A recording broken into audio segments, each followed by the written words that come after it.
이명박 정부 국정원에 대한 검찰 수사는 크게 두 갈래로 나눠서 진행 중입니다. 우선 원세훈 전 원장을 축으로 한 국정원의 댓글 조작 사건은 상당 부분 수사가 이뤄졌습니다. 48개 민간인 외곽팀을 운영하며 정치 공작 댓글을 달고 이들에게 국가 예산으로 수십억 원의 활동비를 지원했다는 의혹으로 원 전 원장을 비롯해 민병주 전 심리전 단장 등 핵심 인물들이 사법 처리를 앞두고 있습니다. 검찰 수사망은 국군 사이버 사령부로까지 확대됐습니다. 수사팀이 확보한 사이버사의 댓글 활동 문건에는 김관진 당시 국방장관이 이 전 대통령에게 보고했다는 의미로 VIP로 추정되는 V 표시가 담긴 것으로 전해졌습니다. 김 전 장관을 출국 금지한 검찰은 추석 연휴 직후 소환해 조사할 방침입니다. 이제 관심은 국정원의 이 같은 불법 행위에 이 전 대통령이 얼마나 개입했는지를 규명하는 겁니다. 앞서 박상기 법무장관은 연합뉴스TV와의 인터뷰에서 이 전 대통령 수사 가능성을 열어놨습니다. 어디까지 미칠 건지는 지금 예단하기는 어렵습니다만 검찰에서 혐의가 있는 선까지 끝까지 추적을 할 거라고 그렇게 생각합니다. 이 전 대통령은 SNS를 통해 적폐청산, 퇴행적 시도라는 표현을 써가며 노골적인 불만을 표시했고 이명박 정부 2인자로 불렸던 이재호 전 의원은 이명박 정권이 잘못됐다면 모든 책임을 지고 감옥이라도 가겠다며 배수의 진을 쳤습니다. 국정농단 사태로 6개월 넘게 수감 중인 박 전 대통령의 구속기간은 열흘 뒤면 끝납니다.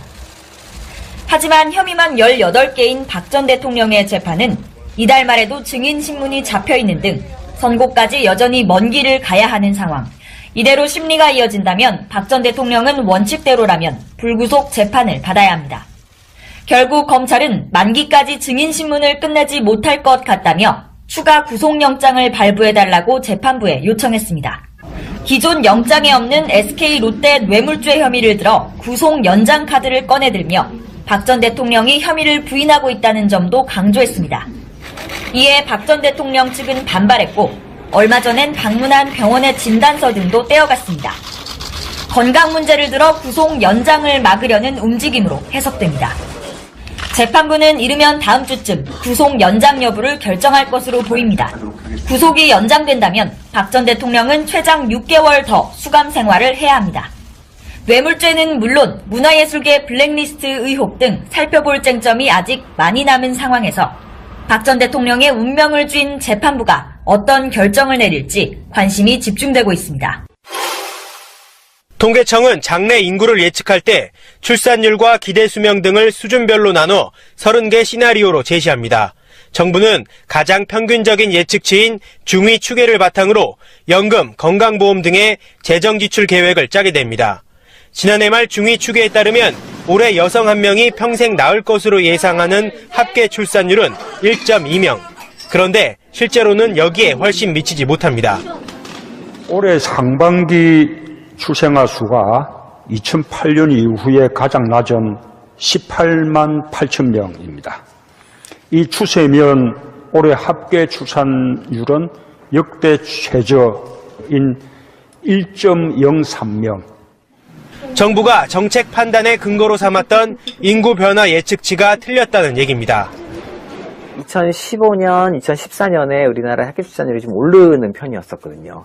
그러다 보니까 그게 이제 고려가 돼서 앞으로도 출산율이 확 떨어지는 것보다는 오히려 반대로 조금씩만 올라갈 수 있을 그런 가정을 하게 된 거죠. 통계청 관계자 역시 현재 상황을 반영하면 인구 변화 시나리오 가운데 출산율을 최소 수준으로 놓은 것이 가장 현실적이라고 말했습니다. 여기에 따르면 국내 인구는 오는 2027년 5,200만 명을 정점으로 다음 해부터 줄기 시작합니다. 애초 정부 정책 근거였던 시나리오보다 인구 감소 시점이 4년 앞당겨진 겁니다. 특히 저출산에다 고령화가 겹치면서 인구 구조 역시 급격하게 변하게 됩니다. 저출산으로 인구가 감소하게 되면 전반적인 내수 시장의 위축이 나타나고요. 이로 인해서 경제 성장률이 저하되는 현상이 발생할 가능성이 높고 인구 구조가 고령화됨에 따라서 저축이 늘어나면서 경제 전반의 활력이 떨어질 가능성도 있습니다. 의학의 발달로 기대 수명이 정부 예상보다 빠르게 늘어나 고령층이 훨씬 더 많아질 거라는 전망도 있습니다. 예, 오늘 이슈입니다. 오늘 이슈 첫 번째는 SNS 상에서 싸움이 붙었어요. 대결. 누가 대결을 하게 됐느냐? 정미용 씨는 다 아시죠? 지금 무슨 당? 대한애국당? 대당? 네, 대당에서 사무총장을 맡고 있는 정미용 씨랑 김빈 더민주 디지털 대변인이죠? 일단은 1일에 네. 정미용하고 관련된 기사가 떴어요. 아, 정미용이요? 네. 10월 첫날을 이런 식으로 장식할 줄은 몰랐는데, 네. 그 기사를 이제 김빈이 이걸 리트윗을 하면서 이거에 대한 반박을 이제 올렸어요. 네. 그래서 거기서부터 싸움이 촉발돼가지고 계속해서 트위터, 페이스북을 통한 그 치고받고가 이제 진행이 되고 있는데, 일단 기사를 보면은요. 네. 이게 사실 그 기사로 쓸 수 있을 내용인지 잘 모를 정도로 허위사실이 엄청나게 많이 들어있어요. 네. 진짜 어떤 내용인데요? 저희가 여태까지 다뤘던 허위사실들의 그 현란한 춤을 볼 수가 있는데. 끝판왕. 네. 허위사실의 끝판왕. 네. 네. 주옥순이 사실 이렇게 먼저 해줬으면 했어요, 저는. 근데, 네. 일단은 정명이 팩트라고 거짓말을 쳐서 이제 계속 유포를 한 거를 들여다보면은요. 네. 첫째로 이제 권현숙 여사님이 그 대통령 전용기로 100만 달러를 밀반출했기 때문에 예. 노무현 대통령이 자살을 했다. 아. 네, 이런 주장을 했고, 네. 김성녀 여사님은 대통령 전용기로 반입 금지된 나무와 음식물들을 실어 날랐다. 네. 네, 이런 주장을 했고, 그리고 정진석 의원의 발언 저희가 계속 비판했잖아요. 네. 민주당 쪽이 네. 그걸 비판했다. 이건 이성을 상실한 행동이다. 이렇게 주장을 했고. 정진석이 정당하다. 네, 뭐 이런 그렇죠. 식으로 얘기했다는 거죠. 네. 그렇게 주장을 했고, 그리고 박정희, 박근혜 대통령은 청렴했던 부국 대통령이다. 지랄하고 하셨습니다. 또라이 같아. 네. 이 정도면 질환 아닌가? 그래서 그들한테 우리가 이렇게 국민들이 저지른 그 행패와 막말과 거짓말들을 네. 이미 잊어버렸고 후한무치를 넘어서 문해에 가까운 수준이다. 네. 이렇게 국민들 폄훼를 했고요. 국민 모독까지 네. 죽으려고 환장을 했구나. 그리고 대통령 때문에 중소 자영업자들이 죽어나고 있다. 그렇게 주장을 했고 김정은 여사가 아톰 아줌마라고 불리운다. 왜 아톰 아줌마예요? 뭐 그거는 이후에 드러나는데요. 네. 패션에 관해서 계속 까는 거예요. 아, 그래요? 네. 지는 얼마나 옷 잘 차입는다고. 외국에 가서 김정은 여사가 다른 나라 정상 부인들하고 말 한마디도 섞지 않는 것 같다. 추정 가까운 네. 주장을 또 했고요. 네. 그리고 사치 부릴 시간에, 그러니까 네. 김정은 여사가 옷에 사치를 부릴 시간에 영어 공부를 해야 된다. 이런 주장을 또 했고, 운동을 해서 살을 빼야 된다. 아, 이거는 좀 심하다. 좀 명예훼손 아닌가요? 이거 잠깐 외모로 갑자기 가요. 그러니까 자기는 얼마나 자신 있길래? 그러게요. 아나운서 출신이라고 약간 부심이 있는 것 같아요. 그렇죠. KBS 아나운서. 이거는 더불어민주당도 그렇지만 청와대 차원에서 글쎄요, 저는 정명이 그렇게 존재감이 없는 사람이긴 한데 이런 부분은 좀 잘못된 말들을 했을 때 처벌을 받는다라는 예를 한번 보여줄 필요는 있다고 생각해요. 아니 네. 2014년도에도 세월호 추모 때 허위사실 유포 이런 걸로 국민 서명하고 그랬었어요. 이거 허위사실 유포죄 받아야 된다. 그리고 예전에도 벌금을 낸 적도 있잖아요. 예, 그거 이재명 성남시장이랑 이제 박원순 시장 그리고 몇 명 지자체장들이 종북 좌빨이다. 뭐 이런 얘기를 해가지고 이재명 시장이 끝까지 물고 늘어지잖아요, 성격이. 그래서 결국 벌금형을 받아냈고, 네. 벌금 안 낼까봐 이렇게 압류 비슷한 것도 했던 걸로 기억이 나요. 저는 근데 그런 태도가 진짜 필요하다고 생각해요. 약간 이 사람이 되게 미미한 사람이고 개소리 한다는 건 우리 누가 다 알지만 네. 그게 그 개소리가 처벌받을 만한 개소리라는 걸 그 사람한테 똑똑히 알려줘야 된다고 생각을 하거든요. 그렇죠. 맞아요. 네, 그걸 계속 무시하다 보면 이런 잡소리들이 계속 흘러나올 거란 말이죠. 그렇죠. 그 분노는 이해하는데 개소리 아직 조금 남았어요. 마지막까지 볼게요. 예, 그러니까 한번 들어볼게요. 그 예. 비싼 옷에 대해서 그렇게 얘기를 한 다음에 네. 취임 넉 달도 안 돼서 옷값에만 수억을 썼다. 이런 주장을 또 펼쳤고요. 아, 그건 이제 청와대에서 영수증 까면 다 나올 거 아니에요. 그렇죠. 그러게요. 예. 금방 나올 것들인데. 아, 어떻게 진짜. 근데 공식석상에서 이미 우리가 중복된 옷들을 많이 보지 않았나요? 그 의상들에서. 네, 그렇죠. 김정숙 여사도 그렇고 이제 또 더불어민주당 추미애 대표도 네. 옷에 그렇게 사치하는 스타일 아니고 전문가들이 보면 딱 옷값이 나온대요. 저 어떤 근거를 보고 그렇게 판단하셨는지 궁금하네요. 그러게요. 그리고 또 그 아드님 있잖아요. 아드님을 네, 공직에 문준옥 씨. 예. 네, 공직에다가 불법 취업을 시켰다. 그래서 공기업에. 네, 그렇게 해서 일을 안 하고도 퇴직금을 받게 했다. 그리고 그 과정에서 애꿎은 공무원들만 처벌받게 했다.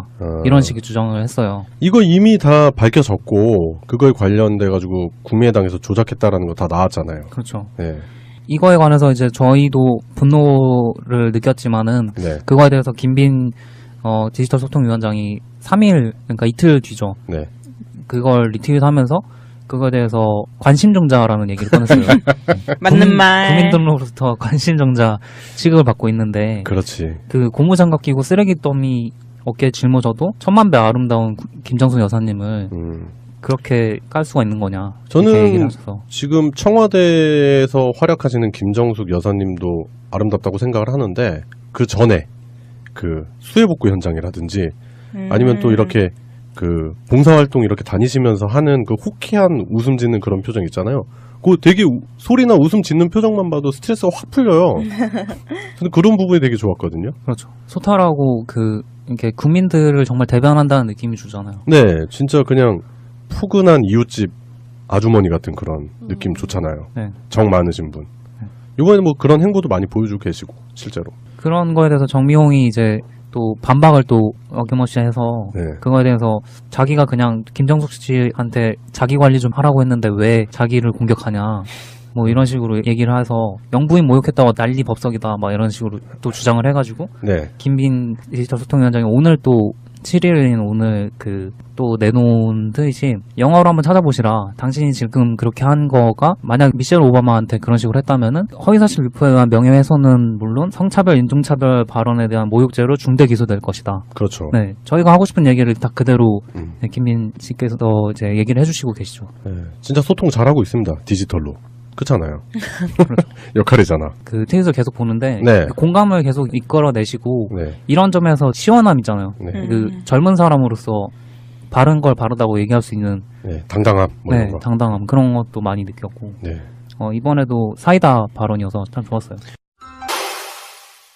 이렇게 정미용이 쏟아내는 발언들은 거의 배설 수준인데 김빈 대변인이 이렇게 하는 그 글들을 보면은 뭐 품위 있게 맞아요. 저격 잘하는 것 같은 탁 꼬집어서 그런 느낌이 나요. 정미용은 자기도 얘기를 했어요. 이렇게 한탄하는 글도 내 페북에 맘대로 못 쓰냐 이런 식으로 얘기하는데 네. 어느 정도 자기가 말하는 발언이 기사화되고 이런 걸 안다면 네. 절대 이런 식으로 얘기를 하면 안 되는 건데 비공개로 돌리고 혼자 쓰던가.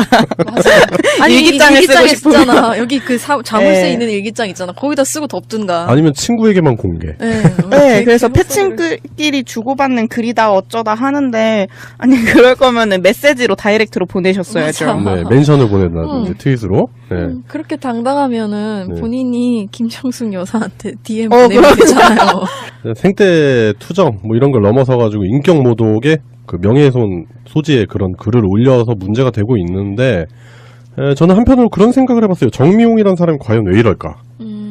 이분이 과거에 이제 1995년도에는 또 그 조순 서울시장 캠프에서 일도 했었고, 물론 뭐 본인은 특정 당에 가입한 적은 없다고 해서 그거는 뭐 사실이겠죠? 뭐 허위 사실 아닌 것 허위 사실인가? 뭐 일단 그래서 이제 새누리당 했다가 이제 뭐 대한애국당. 대한애국당. 당 이름도 그지 같아가지고 대당. 대당. 대당에서 뭐 지금 조원진, 변희재 이런 부류의 인간들과 지금 창당을 해서 뭐 그렇게 살고 있는데 일종의 그랬었던 것 같아요. 이분한테 제가 봤을 때는 여러 차례 정치권 입문의 제의가 많이 들어왔었을 거고 그런데 분명히 그 당 안에 있는 기득권들이 밀리지 않았을까 그런 생각을 해보고 있어요. 이분이 6회 지방선거에서도 그 서울시장 선거 나갔다가 새누리당 때 공천 못 받았잖아요. 네. 그래가지고 결국에 무소속으로 나간 그렇죠. 거잖아요. 네. 그런 이력들을 보면은 특정 정당들에 대해서 배신감을 느끼고 있다. 그래서 대한애국당 이런 거는 본인이 거기서 기득권이 될 수 있잖아요. 그렇죠. 그 당 이름으로 후보로 그러니까 나갈 수도 있고. 뱀의 머리가 되겠다. 그렇죠. 근데 존재감은 없잖아요. 그러니까요. 네, 당 이름이 기억이 안 나. 대한애국당. 대당. 그러니까 그냥 정말로 이런 말들로 관종인 것 같아요. 이런 말들로 그냥 관심을 받으려고 하는 것 같고 네. 최근에 그 신병 위협 받는다고 경찰에 신변보호 요청을 하셨다는데 애초에 그런 말 안 하셨으면 이런 일도 없었을 텐데 네. 피곤하게 사시는 것 같네요. 네, 스스로 결자 해제해야죠. 왜 본인이 스스로 위협 요소를 만들어 놓고 왜 경찰한테 애꿎은 경찰한테 뭐 더 코칭이라는 그룹의 대표로 있다고 해요. 에이, 이런 분들이 또 그런 거 좋아해. 명함의 대표. 코치, 네. 코치 하면은 뭔가 그 코칭해주는 그런 거잖아요. 근데 네. 고나리질이라고 바뀌는 이거. 고나리. 쓸데없이 살이나 빼라고 남한테 그런 얘기 하는 게 네. 코칭이라고 볼 순 없죠. 아니 그 너무 회사 이름은 바꿔야겠네. 코칭이 아니라 더 고나리. 그렇죠. 아니 이거 너무 웃기지 않아요? KBS 그 아나운서 협회에서 네. 아나운서 전직 아나운서란 말 쓰지 말아달라고 요청했다는데 너무 수치스러워서 네, 그런 부탁을 했다고 하는데 딱 그 느낌이잖아. 저 선배님. 죄송한데 네, 죄송한데 우리 KBS 출신이라고 안 밝혀주시면 안 될까요? 뭐 맞아요. 이런 거. 그렇게 했어요. 큰 부담이자 수치이다. 이거 너무 근데 웃겨요. 그런 면에서는 MBC는 뭐 하는지 몰라. MBC에서 이 사람이 또 일했었잖아요. 그럼 MBC도 그런 얘기 해야지. 어디 가서 MBC 출신이라고 얘기하지 말라고 창피하다고. 그러니까 어떡해 너무 듣는 내가 더 창피해. 아, 이거 좀 굴욕이죠? 이런 네, 거는. 그쵸. 예, 자신의 과거 이력이 현재 있는 후배들에게 안 좋은 영향을 미치기 때문에 후배들이 정중하게 제발 어디 나가서 KBS 출신이라고 얘기 좀 하지 말라고 그렇게 부탁할 정도면 이 사람의 수준을 알 수 있는 거죠. 예. 근데 어떻게 보면 이분 되게 조금 아직도 뭔가 그 대통령 뭐 이런 민주주의 현대 이런 정치 체제가 아니라 옛날에 무슨 국왕왕 그러니까 말 한 번 잘못하면 목 날아가는 그런 시대에 살고 있는 것처럼 생각을 하는 것 같은 거예요. 왜냐면 보통 이제 국왕이나 왕을 공격하면 큰일이라니까 네. 그 주변에 있는 특히 왕의 여자들을 되게 공격을 하거든요. 네. 그래서 어떤 유형이냐면 그걸 가지고 뭔가 섹스 스캔들 같은 거랑 연결을 시킨다던가 그 여자가 부리는 사치라던가 뭐 네. 그런 것들이랑 연결을 되게 시켜요. 근데 그런 내용들을 보면은 되게 여성 혐오적인 내용이 대다수거든요. 그렇죠. 근데 여기 완전 딱 그 유형이 딱 그거예요. 뭐 살을 빼라, 사치를 부린다, 뭐 부정한 일을 했다 이런 식으로 왕의 여자를 까내리는 네, 유형이 정말 똑같은 거예요. 어떻게 보면 인식 수준이 그 정도다. 네, 딱 그 정도인 게 아, 아닐까? 그리고 저는 또 좀 황당한 게 미모 대결을 뭐 이렇게 언급하고 그랬는데 아니 난 굳이 그게 왜 필요한지 모르겠어요. 아니 남자들도 그런 거예요. 미모 대결해요? 뭐 꾸수 크기 대결해요? 그런 거 안 하는데 왜 여자들한테만 그러는지 모르겠다고. 아니 그게 아니라 정명이 그 얘기를 했대요. 그러니까요. 미모 대결을 예. 자기가 하자고. 뭐 김정숙 여사. 예. 그 말 때문이죠. 이렇게 아줌마 바지 입고, 몸빼 바지, 예. 몸빼 바지 입고 뭐 해도 아름다우시냐. 네. 그렇죠. 네. 어이가 없다. 난 네. 너보다 이쁘니까 이런 말 해도 돼. 그러니까 너무 난 이상해. 예뻐. 아니, 난 예뻐. 날 찬양해. 나 초등학교 때 수련회 가서 이런 애 봤어. 잠깐 이 정도면 거의 질환 아니에요? 네. 네. 지금은 이제 뭐 무슨 대한애국당 창당 뭐 사무총장 이런 거 하지 말고 요즘 병원 잘 돼 있습니다. 상담실이랑. 네. 그런데 가보셔야 될 것 클리닉 같아요. 한번 가보시는 게. 예. 코칭을 받으셔야겠네요. 그렇지. 코칭을 자기가 받아야 돼. 예, 그래요. 아주 웃으면서 얘기를 했는데, 정미용 같은 사람들, 이런 사람들이 횡행하지 못하도록, 발언 못하도록 해야 됩니다. 그 사람이 뭐 개인적으로 싫어서 그런 게 아니라, 정치적으로 반대파라서 그런 게 아니라, 이런 식으로 자꾸 고인을 능멸하고, 허위사실을 유포하고, 그리고 현직 뭐 영부인, 대통령까지 명예훼손을 하려고 하는 이런 시도는 싹부터 없애버려야 된다. 그런 생각이 들고, 그렇기 때문에 김빈 대변인의 용기 있는 트윗 응원합니다. 예, 오늘의 첫 번째 이슈였습니다. 보입니다. 구속이 연장된다면 박 전 대통령은 최장 6개월 더 수감 생활을 해야 합니다. 뇌물죄는 물론 문화예술계 블랙리스트 의혹 등 살펴볼 쟁점이 아직 많이 남은 상황에서 박 전 대통령의 운명을 쥔 재판부가 어떤 결정을 내릴지 관심이 집중되고 있습니다. 통계청은 장래 인구를 예측할 때 출산율과 기대 수명 등을 수준별로 나눠 30개 시나리오로 제시합니다. 정부는 가장 평균적인 예측치인 중위 추계를 바탕으로 연금, 건강보험 등의 재정 지출 계획을 짜게 됩니다. 지난해 말 중위 추계에 따르면 올해 여성 1명이 평생 낳을 것으로 예상하는 합계 출산율은 1.2명.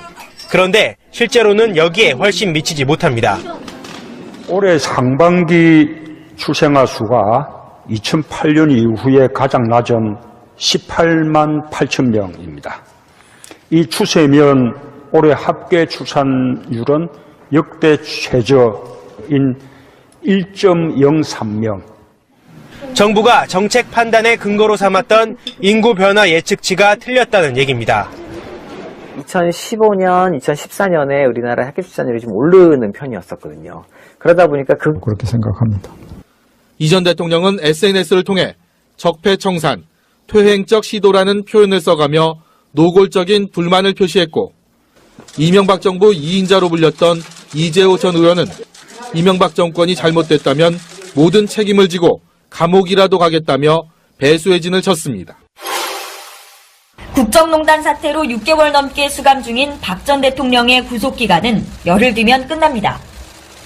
하지만 혐의만 18개인 박 전 대통령의 재판은 이달 말에도 증인신문이 잡혀있는 등 선고까지 여전히 먼 길을 가야 하는 상황. 이대로 심리가 이어진다면 박 전 대통령은 원칙대로라면 불구속 재판을 받아야 합니다. 결국 검찰은 만기까지 증인신문을 끝내지 못할 것 같다며 추가 구속영장을 발부해달라고 재판부에 요청했습니다. 기존 영장에 없는 SK 롯데 뇌물죄 혐의를 들어 구속 연장 카드를 꺼내들며 박 전 대통령이 혐의를 부인하고 있다는 점도 강조했습니다. 이에 박 전 대통령 측은 반발했고 얼마 전엔 방문한 병원의 진단서 등도 떼어갔습니다. 건강 문제를 들어 구속 연장을 막으려는 움직임으로 해석됩니다. 재판부는 이르면 다음 주쯤 구속 연장 여부를 결정할 것으로. 무슨 당? 대한애국당? 대당? 네, 대당에서 사무총장을 맡고 있는 정미용 씨랑 김빈 더민주 디지털 대변인이죠? 일단은 1일에 네. 정명호하고 관련된 기사가 떴어요. 아, 정미용이요? 네. 10월 첫날은 이런 식으로 장식할 줄을 몰랐는데, 네. 그 기사를 이제 김빈이 이걸 리트윗을 하면서 이거에 대한 반박을 이제 올렸어요. 네. 그래서 거기서부터 싸움이 촉발돼가지고 계속해서 트위터, 페이스북을 통한 그 치고받고가 이제 진행이 되고 있는데, 그 일단 기사를 보면은요, 네. 이게 사실 그 기사로 쓸 수 있을 내용인지 잘 모를 정도로 허위 사실 엄청나게 많이 들어있어요. 네. 진짜 어떤 내용인데요? 그 저희가 여태까지 다뤘던 허위 사실들의 그 현란한 춤을 볼 수가 있는데 끝판왕. 네. 허위 사실의 끝판왕. 네. 네. 주옥순이 사실 이렇게 먼저 해줬으면 했어요, 저는. 근데 네.